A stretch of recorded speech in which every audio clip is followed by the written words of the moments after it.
The grand chamber of the Galactic Council fell silent as Ambassador Gamora stepped forward, her boots echoing against the crystalline floor. She carried herself with the quiet dignity that had made humanity respected among the stars, her dark hair tied back in a simple braid, her uniform pressed and perfect. Behind her stood Forrest, the junior attaché whose analytical mind had helped draft the peace proposal they were about to present. General Vexthor of the Craxian Empire loomed at the center podium, his reptilian features twisted in what passed for a smirk among his species. The Craxians had been humanity's rivals for 3 frontier systems, and this summit was meant to resolve the dispute peacefully. "The human delegation wishes to speak," announced the council arbiter, a floating entity of pure energy. Gamora bowed respectfully to the assembled representatives of 47 species. "Honored council members, humanity comes before you today with an olive branch." Silence. Vexthor's voice boomed across the chamber. He descended from his position, his massive frame casting a shadow over Gamora. "Humanity speaks of peace while their colony ships encroach on sovereign Craxian territory. General, if you would allow me to explain," Gamora began, her tone remaining professional despite the interruption. "I said silence." What happened next would echo across the galaxy for generations. General Vexthor's clawed hand shot out, striking Gamora across the face with enough force to send her sprawling to the floor. Blood trickled from her split lip as she lay there, momentarily stunned. The chamber erupted in gasps and shocked murmurs. Forrest immediately rushed to her side, helping her to her knees as she touched her bleeding mouth with trembling fingers. "This is what I think of human diplomacy." Vexthor spat, literally his acidic saliva hissing as it hit the floor near Gamora's hand. "Your species is weak, soft. You speak of peace because you lack the spine for war." Gamora slowly rose to her feet, Forrest supporting her elbow. Her eyes met Vexthor's, and for a moment, the general saw something there that made his scales prickle. Not fear, but a terrible cold calculation. "General Vexthor," she said quietly, wiping blood from her chin, "you have just made a catastrophic mistake." Vexthor laughed, a harsh barking sound. "Is that a threat, little human?" "No," Gamora replied, her voice steady despite her shaking hands. "It's a fact. Forrest, please transmit our status to Earth Command." Forrest's fingers flew over his communication device. Within seconds, the message was sent. "Diplomat assaulted. Peace talks failed. Recommend Protocol Omega." The council arbiter floated forward, its energy form pulsing with agitation. "General Vexthor, you have violated the sacred laws of diplomatic immunity. This is an act of war." "War?" Vexthor scoffed. "Against humans? The Craxian Empire has crushed species far more formidable than these upstart apes who only left their homeworld 3 centuries ago."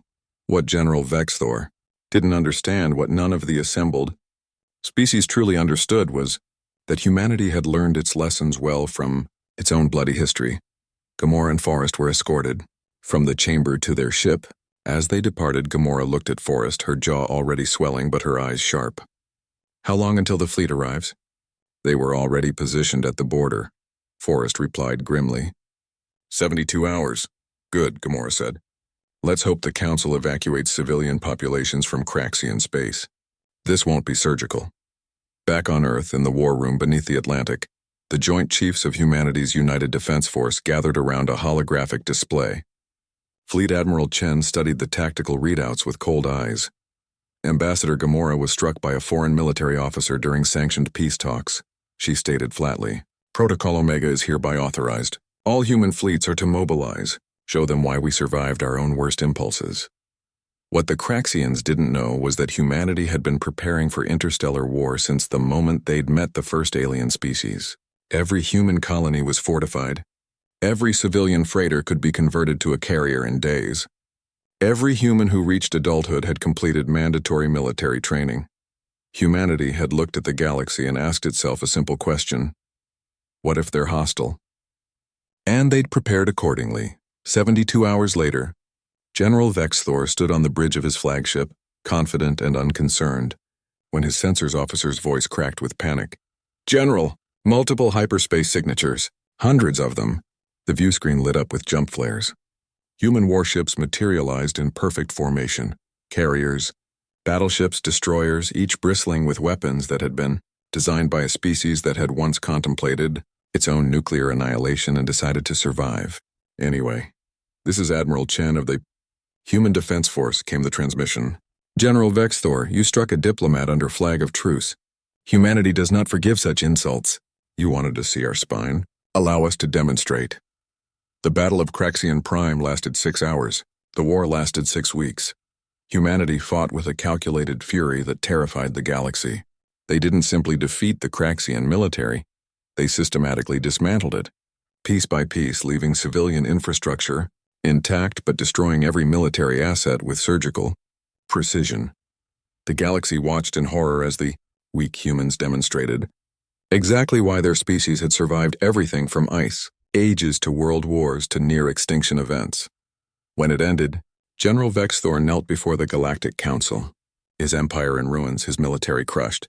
Gamora stood before him, the scar on her lip still visible. You called us weak because we chose diplomacy, she said softly. You mistook patience for pacifism, peace for cowardice. You thought because we extended our hand first, we had forgotten how to make a fist. She turned to address the council. Let this be humanity's lesson to the galaxy. We come in peace always. We negotiate in good faith always.